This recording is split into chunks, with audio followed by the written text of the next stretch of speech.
Thanks for joining us for Ruth Institute's podcast. Our website is www.ruthinstitute.org. We seek to promote and strengthen traditional marriage.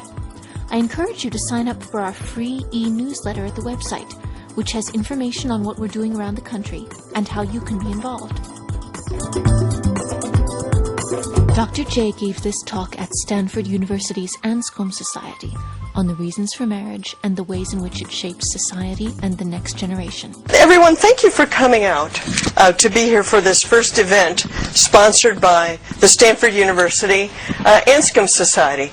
The Anscombe Society, this chapter is an affiliate with the Love and Fidelity Network, and this is a group of young adults who have made it their mission to have something new to say about human sexuality and to have something new to say in counter to so much of what has gone on with the sexual revolution of the last 40 years.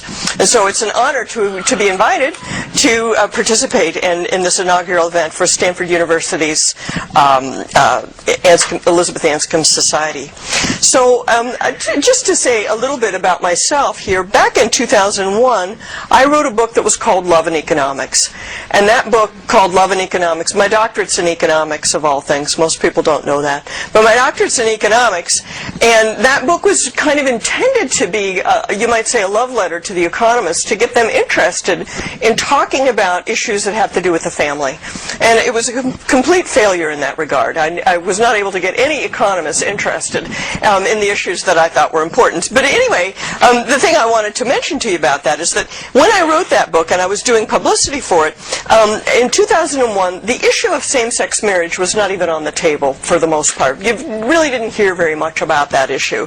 And so a lot of the times when I'd be doing lectures or something, somebody in the audience would ask me about same-sex marriage. They said, Dr. Morse, what do you think about same-sex marriage? And I would always say, well, look, I'm not really concerned with that.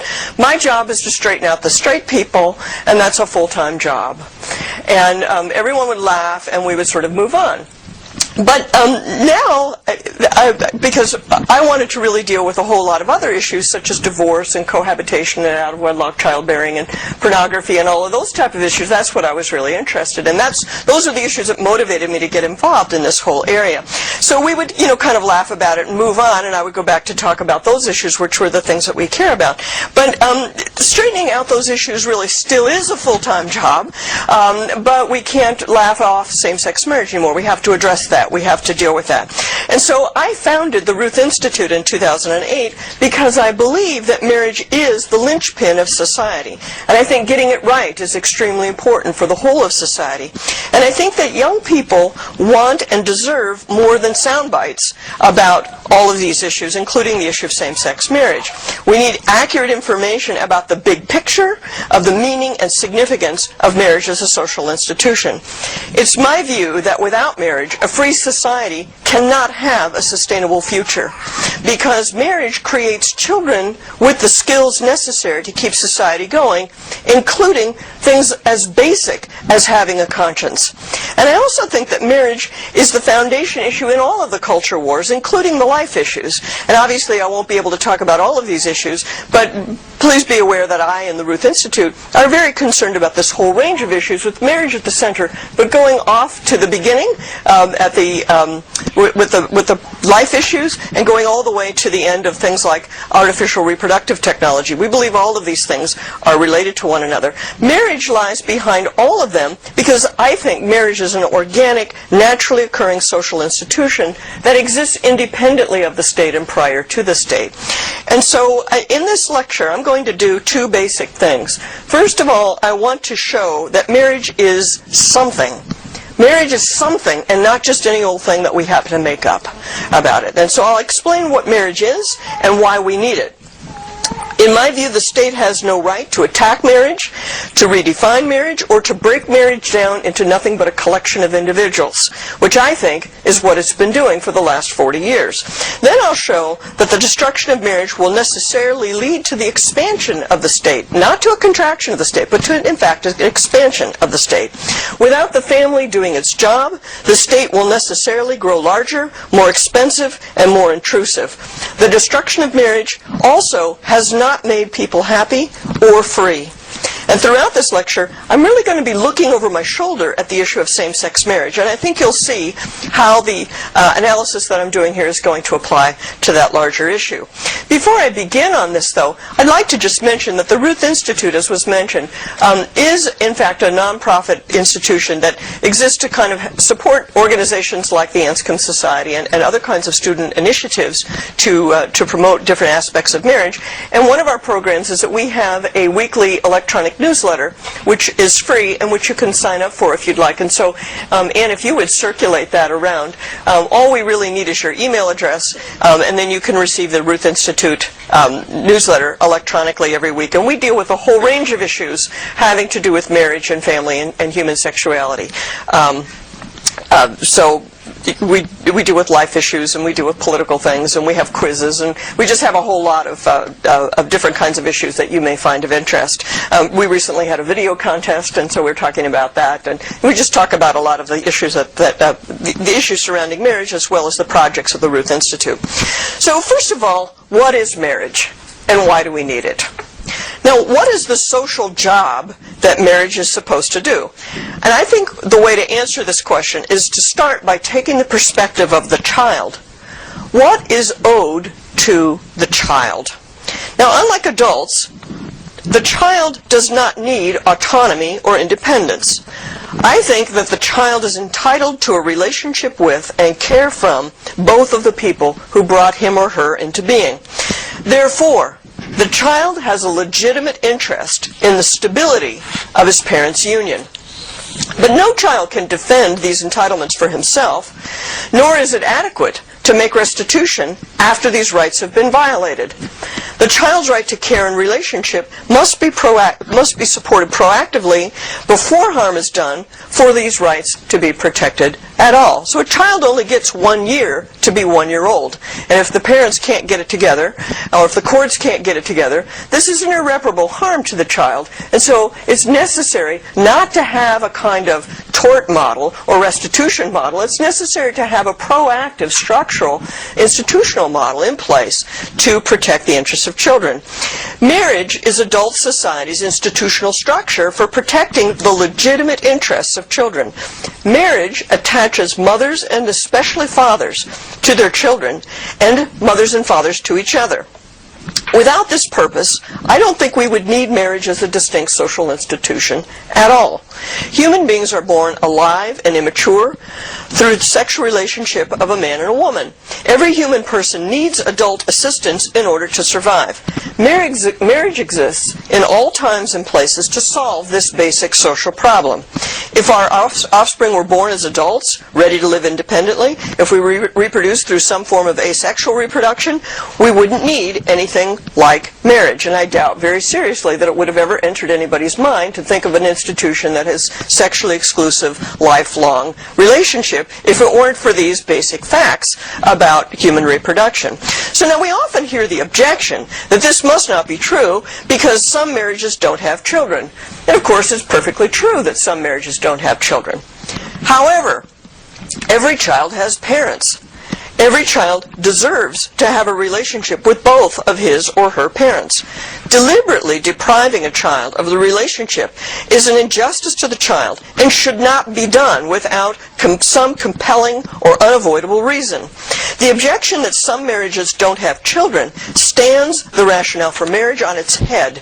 It views marriage strictly from the adult's perspective instead of from the child's perspective. So the essential purpose of attaching mothers and fathers to children and to one another is also a profoundly social purpose. Marriage creates a small society of mother, father, and children. That small social unit contributes to the larger society by creating a functioning future, a next generation. Everyone benefits from having a next generation in place to sustain the society and to keep its institutions going.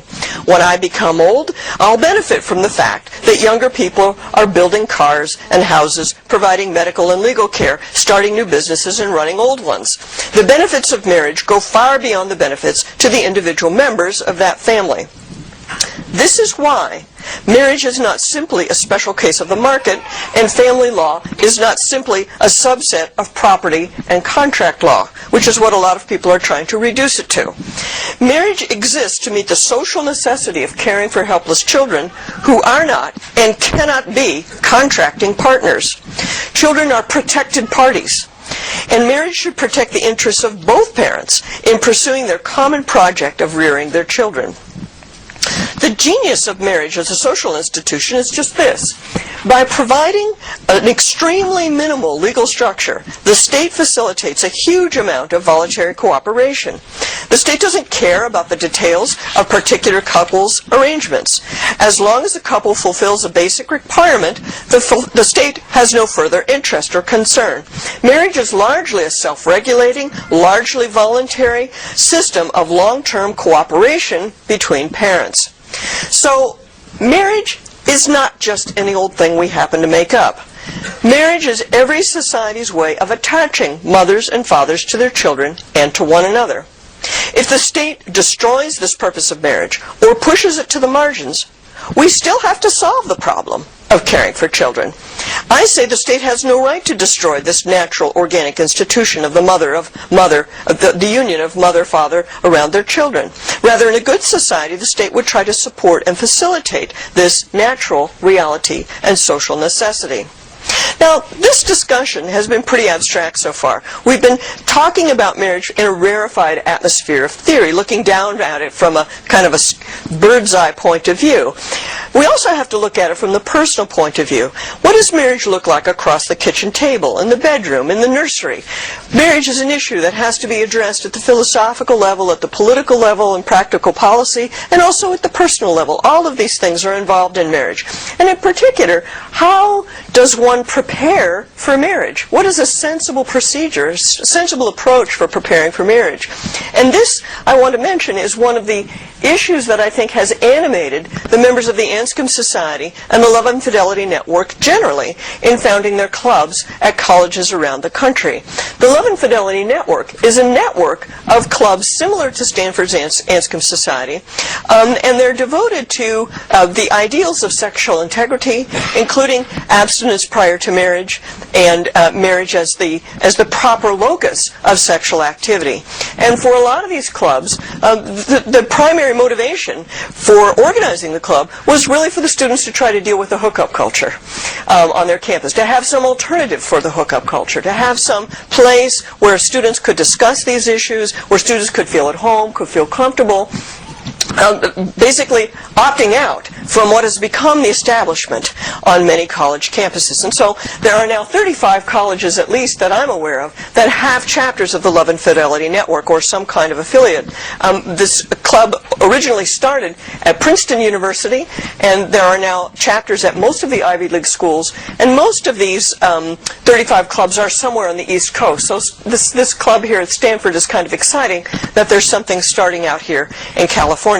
But the reason this is relevant to the marriage question is that there's so much research that has been done that really shows that the hookup culture is, generally speaking, not good preparation for marriage. So, for example, it's well established that cohabiting prior to marriage does not improve your married life, right? Cohabiting prior to marriage gives you a higher probability of divorce, not a lower probability of divorce. And a lot of people don't realize that that's the case. A lot of people are shacking up prior to marriage, shacking up even in their dorm rooms, not realizing that if they have a goal of lifelong married love, that their cohabiting behavior is really quite counterproductive to what they're trying to do.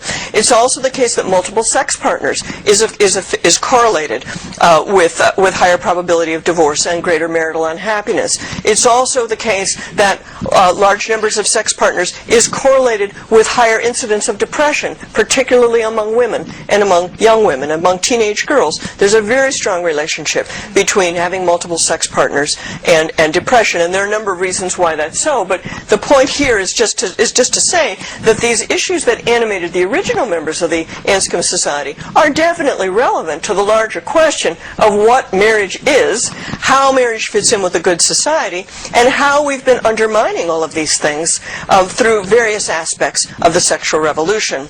And that's why I think the students here at Stanford asked me to come. So we could say that marriage is kind of a package deal. Marriage unites sexual activity, spousal love, and the begetting and rearing of children, all in one integrated whole. My love for my spouse means that my sexual activity is directed exclusively towards him. Our sexual activity may result in children whom we both love. Our sexual activity also builds up our love for one another and helps us to sustain over the lifetime of effort necessary to raise our children together. So we can say that one of the purposes of marriage, or one of the outcomes of marriage, is to integrate these three things: sexual activity, child-rearing, and spousal love. Now please notice too that looking at marriage in this integrated organic way suggests the rationale for the basic, really even defining features of marriage as it's been traditionally understood. That is to say, permanence and sexual exclusivity.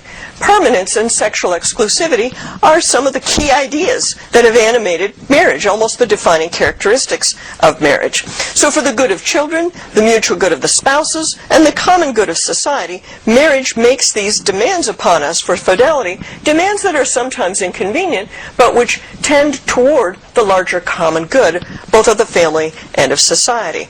Now, by contrast, the trend within family law today is towards what I would call disintegration. That is, I've been told by law students and law faculty alike that it's not necessary for the biological parents to be the legal parents or the caregiving parent or the social parent.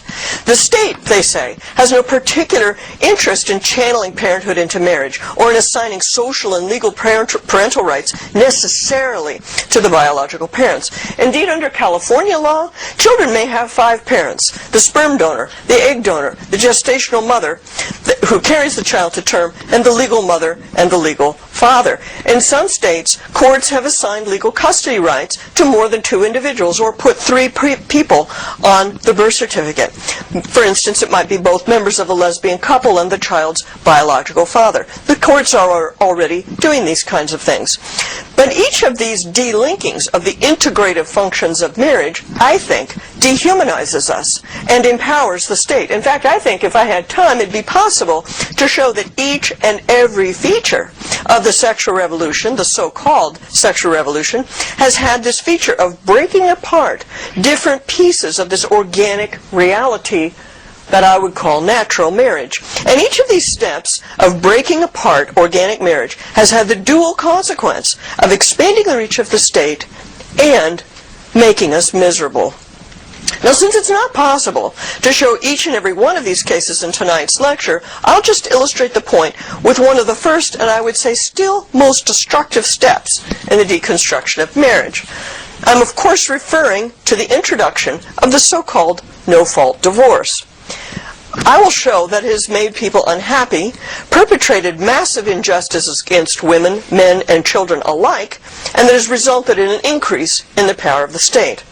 And while I'm doing this, I'd just like you to keep in the back of your mind the current drive for same-sex marriage to include same-sex couples, for redefining marriage to include same-sex couples. Because I believe the long-run consequences of same-sex marriage will be analogous to the harms of no-fault divorce in most of the arguments that I'm about to make. In 1968, California eliminated the fault basis for divorce, arguing that the government had no compelling interest in forcing people to remain in loveless marriages. The few dissenters were dismissed with the rhetorical question, how can your next-door neighbor's divorce possibly hurt you or your marriage?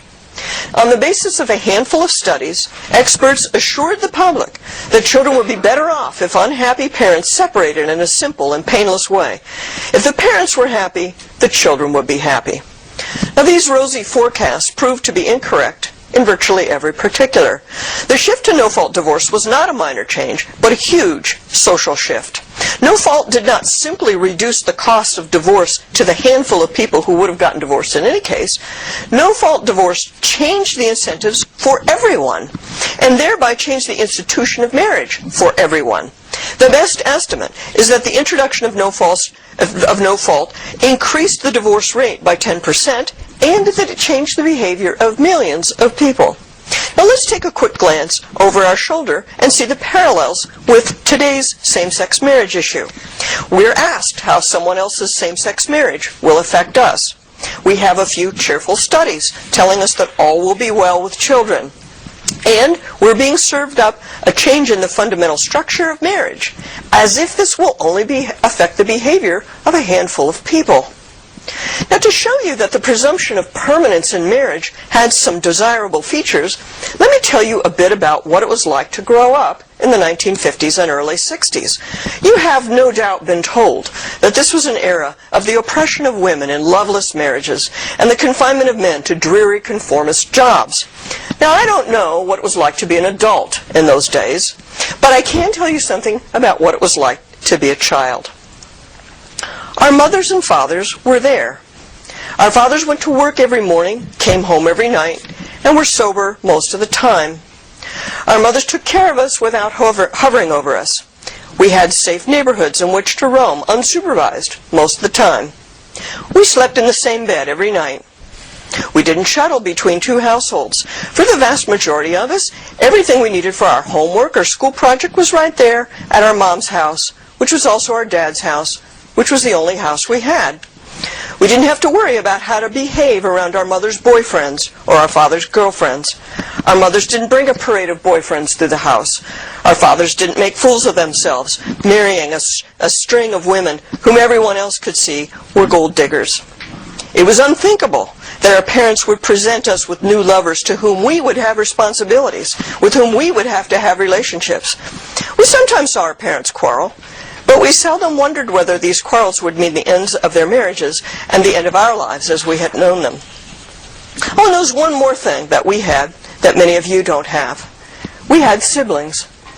We had brothers and sisters. When our moms had a new baby, that new brother or sister was not a symbol of our mom's new relationship with the new husband, an unmistakable and final sign that our parents would never get back together again. Sure, we sometimes felt neglected by our parents' preoccupation with a new baby, but we didn't have to deal with the feeling that many of you and many of today's children must face, the feeling that the new baby completes and solidifies the new marriage, and that we are unwelcome leftovers from an old relationship. Each new baby became a permanent part of the family. We didn't worry about getting too attached to new half or step siblings who might disappear if the adult relationships broke up. We all grew up together with the same set of brothers and sisters for our entire childhood. Kids I grew up with never had judges deciding where we would go to church or school. We spent Christmas Day and Thanksgiving Day with both parents. Our moms might say, "Don't tell Dad," if she had spent too much money. But our moms never asked us to keep signs of wealth hidden from our dads when we went to visit him for fear that this would upset their financial arrangements. We were not asked to perjure ourselves by one parent against the other. I don't know anyone from my childhood who ever went to family court, not even once. Those of us in the baby boom generation could take for granted things which seem like luxuries to the children of today. And mind you, I'm not trying to say there were no problems in the 1950s. Of course, there were many problems. I'm just trying to say that this particular solution was no solution. This particular change didn't help the problems that we thought that we had. We had no idea what we were overthrowing when we rebelled against our parents, when we indulged ourselves by taking advantage of these new no-fault laws. For the first time, spouses could abandon a blameless spouse for any reason or no reason and never be asked to offer an account of themselves. Quite obviously, that system benefits the spouse who wants to renege on their marriage vows at the expense of the faithful spouse. No-fault divorce, which was supposed to lower the cost for the handful of people whose marriages had broken down, in fact, induced a whole range of new bad behaviors that would have been unimaginable in earlier eras. Compared with the problems children face today, we were unbelievably fortunate. No-fault divorce changed the underlying structure of marriage as a social institution.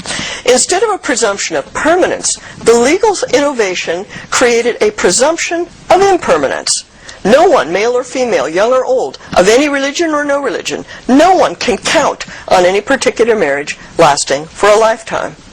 Prior to no fault, seriously disturbed marriages were treated as exceptions to the general rule. The old system allowed for divorces in carefully prescribed situations and with serious incentives to discourage divorce. That system accommodated the exceptions to the rule of permanence without undermining the presumption of permanence. So now let's take a quick glance over our shoulder at the same-sex marriage issue. Same-sex marriage changes the structure of marriage, I think, more profoundly than did no-fault divorce. Instead of being a gender-based institution, ordered toward procreation and protection of children, marriage will become a gender-neutral institution with concern for children moved to the periphery. The children of same-sex unions will either be deprived of one of their biological parents, or they will have 3 adults in their lives playing active parental roles. And I know that this is about to be a redefinition of marriage from what Judge Walker said last summer when he overturned Proposition 8. It was very interesting to read his decision because as part of the process he had to talk about what he thought marriage was about. And this is true of all of the legal decisions, one way or the other, that whether they rule in favor of same-sex marriage or against same-sex marriage, they have to ask the question, what is marriage for? What is the purpose of marriage? And so when courts say there is a right to same-sex marriage, what they have to do is to change the purpose of marriage, redefine the purpose of marriage so that procreation is not really part of it. Well, here's what Judge Walker had to say last summer in his opinion. He said, and I'm quoting now, "Marriage is the state recognition and approval of a couple's choice to live with each other, to remain committed to one another, and to form a household based on their own feelings about one another, and to join in an economic partnership and support one another and any dependents." There's nothing there about children, nothing there about permanence, nothing there even about sex. Marriage doesn't even have to be a sexual relationships under this definition that Judge Walker has given. Heck, by the time the semester's over, some of you would count as married to your roommates under this definition if you so chose. So he's downgraded the essential purpose of marriage and kind of taken it off the list, right? And so there really isn't much left to marriage as a social institution by the time he's done with it. I also believe that the redefinition of marriage will change the incentives about what kinds of unions to form and indeed whether to get married or not. Legalizing same-sex marriage is part of an overall movement to make same-sex relationships and opposite-sex relationships equally acceptable. In that climate of enforced non-judgmentalism, we can safely predict that some women will decide that it's easier, all things considered, to team up with a girlfriend for parenting purposes. Think of it. Look at it this way. You can have a child through artificial means and an anonymous donor. You can have the legal rights and benefits of a state-sanctioned relationship with a friend. You can avoid the headaches involved in dealing with a pesky man, who, if actually the father of the child, might actually have his own opinions about the child's upbringing. The baby can be entirely your project with a little help from your friend and an accommodating legal and social environment. Equating same-sex parenting with opposite-sex parenting will also have the effect of marginalizing men from the family, or I should say perhaps further marginalizing men from the family. By legalizing same-sex unions, the authority of the government declares that mothers and fathers are interchangeable. We state as a society that children will do equally well with 2 mommies, 2 daddies, or 1 of each. And when mothers and fathers are treated as interchangeable, it is fathers who will be pushed aside. In Canada, where same-sex unions have been legal since 2005, their birth certificates reflect this marginalization of the father. Each birth certificate in British Columbia has a place to mention the biological mother. The second parent is listed as, quote, father or co-parent.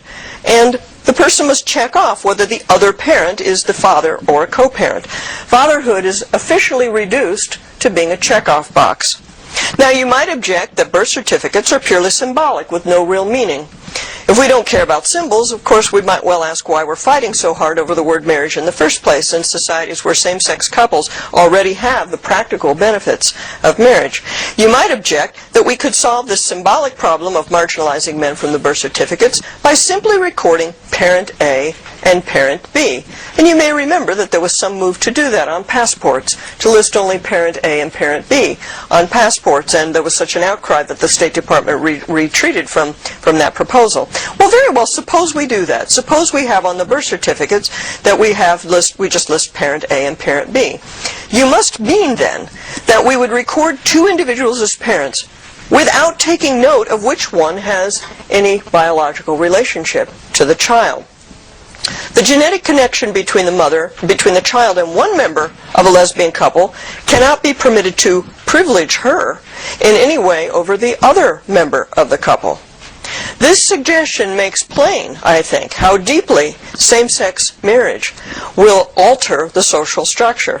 The biological principle of determining parenthood will have to be suppressed and eventually replaced with another principle. That principle will be that the state will decide who counts as a parent. Now, if one were cynical about the motives of some of the people involved in this, the radical feminists and the lifestyle left, we might say that same-sex marriage will allow them to achieve their ultimate goal. Same-sex marriage puts these new incentives into place and sets a whole process into motion. And once these changes have had a chance to operate for a while, the ultimate result will be the complete and final marginalization of fathers from the family. Now, our experience with no-fault divorce illustrates that the dissolution of marriage empowers the state. Presented to the public as a great expansion of personal liberty, no-fault divorce has led to an increase in the power of government over individual private lives. This is because no-fault divorce frequently means unilateral divorce. That is, one party wants a divorce against the wishes of the other, who wants to stay married. Therefore, the divorce has to be enforced. The coercive machinery of the state is wheeled into action to separate the reluctantly divorced party from the joint assets of the marriage, typically, of course, the home and the children. Family courts now tell fathers how much money they have to spend on their children and how much time they get to spend with them. Courts tell mothers whether they can move away from their children's father. Courts rule on whether the father's attendance at a Little League game, a public event that anyone can attend, counts towards his visitation time. Courts rule on which parent gets to spend Christmas Day with the children, right down to and including the precise time of day that they must turn the child over to the other parent.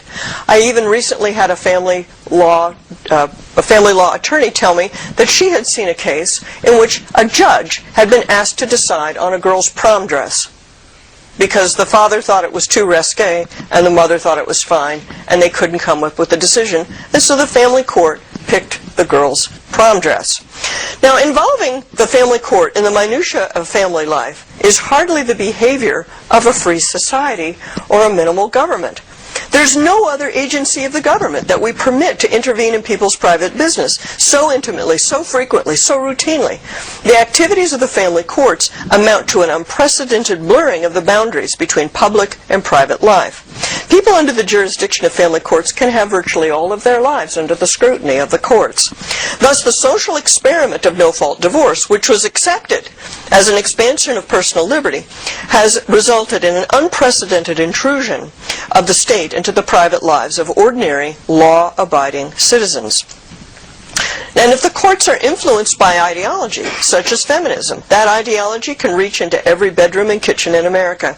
In fact, many of the more radical feminists are proud of blurring the boundaries between the public and the private. They say the private sphere of the home allows the oppression of women by men, and therefore, the state must enter the home to protect women from domestic violence. That's why radical feminists have invested so much in expanding the definition of domestic violence. According to Harvard Law professor Jeannie Suk, the overwhelming majority of domestic violence arrests are for misdemeanor crimes, which by definition do not involve serious injury. The definition of violence itself has expanded to include a lot of conduct that is not physical violence. A man can be permanently removed from his home, barred from contact with his children and his wife, even if she wants to have contact with him, on the basis of a misdemeanor. Currently, the family courts have enormous discretion in allocating custody and financial support among known parents. One consequence of same-sex marriage will be to further break down the presumption that biology determines parentage. The biological principle for establishing parentage will have to be replaced. The most likely new principle will be that the state establishes, not just records, parentage. This will vastly increase the discretion and hence the power of the state. And I would refer you to the case of the parentage of LB, which is a case in Washington State, where it was a disputed lesbian custody cases, and there are quite a few of these cases that are working their way through the courts now. But the issue was that there was a estranged partnership that was no longer working, and the woman who is not the child's biological mother also was not the adoptive mother. And by the way, if she was an adoptive mother, there would be no case, because an adoption is the same as parentage, right? So if she had done a second-party adoption, the courts would not have been involved. She would have had all of the rights of parentage just from doing the adoption. But they hadn't done that, and so there was a dispute about whether the estranged lesbian partner was entitled to parental rights. Well, the way they decided that was that they asked the court to create something called de facto parenthood. And de facto parenthood means that the court establishes a 4 or 5 part series of tests to establish whether this person counts as a parent in fact. That's what de facto means. Is this person a parent in fact? So you have questions like, did you intend to act as parent? Did you hold yourself out to the public as a parent? Did you take care of the child? Did you participate in the child care? Did the child call you mommy or daddy? And so what do these things all have in common? These are things which are highly subjective. These are things that are going to be determined at the discretion of the court. Whereas currently, the question of who counts as a mother or a father is very simple. It's either by biology, one way or another, or by adoption, one way or another. There are a few complications that are introduced by artificial reproductive technology, but in fact, it comes down one way or the other to biology or adoption. And so what's happening is the courts are assigning themselves new powers, basically, to resolve the question of who counts as a parent. All coming about in response to the demand that same-sex couples be treated under the same law of marriage, which was not really designed to handle the kind of situation that is now arising in same-sex couples and their attempts to reproduce. So the breakup of families, or the failure to form families, also leads to an expansion of state expenditure. And I want to spend just a couple of moments on this point, although it's not directly related to same-sex marriage, but it could come up in some other ways. Children from disrupted families do worse than children of intact married couple households in virtually every way. Children are more likely to have physical and mental health problems. Even accounting for income, fatherless boys are more likely to be aggressive and ultimately to be incarcerated. A recent British study offers tantalizing hints about the possibility that children from single mothers are more likely to even become schizophrenic. And an extensive study of family structure in Sweden of all places, took account of the mental illness history of the parents as well as the standard socioeconomic variables. Yet even in Sweden, the most generous welfare state in the world, with very accepting attitudes toward unmarried parenthood, the children of single parents faced double the risk of psychiatric disease, suicide attempts, and substance abuse. All of these issues are expensive to the taxpayers through health care, special education services, mental health services, substance abuse recovery, and of course the criminal justice system.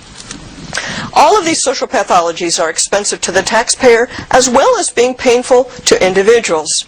A couple of recent studies calculated the total taxpayer cost of family breakdown. One study, prepared by the National Fatherhood Institute, announced its conclusion in its title, called The $100 Billion Man. That's their estimate of the taxpayer cost of fatherlessness nationwide. Another study by the Institute for American Values, using slightly different methodology, concludes that the total annual cost of fatherlessness to federal, state, and local taxpayers amounted to $112 billion per year. That's billion with a B. In other words, we're spending the equivalent of the GDP of New Zealand every year to deal with the costs of family breakdown.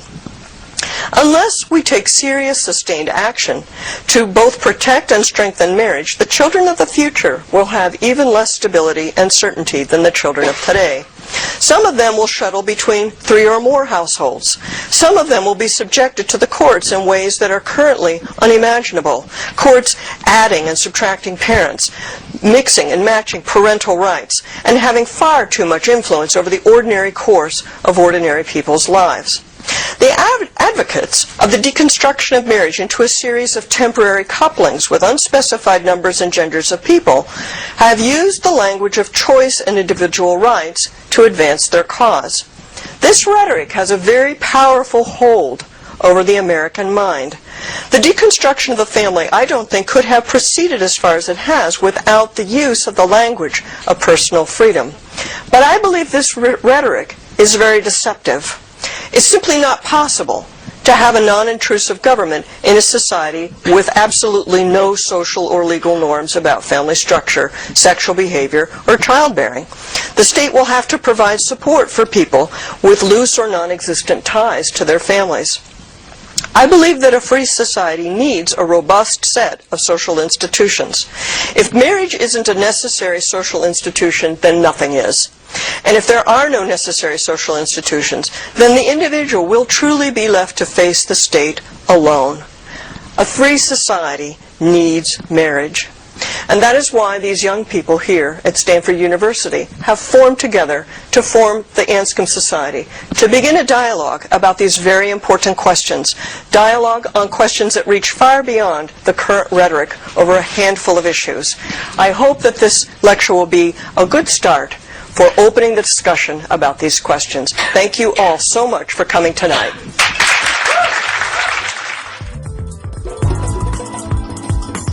You've just been listening to Dr. J's talk to Stanford University's Anscombe Society, where she discussed the reasons to uphold marriage and the ways it shapes society and the next generation. She took questions afterward. Check out our second podcast today for that segment. Our website is www.ruthinstitute.org, and we're also on Facebook and Twitter. Our podcasts can be found online at ruthinstitute.libsyn.com and iTunes, and as always, they're under a Creative Commons license.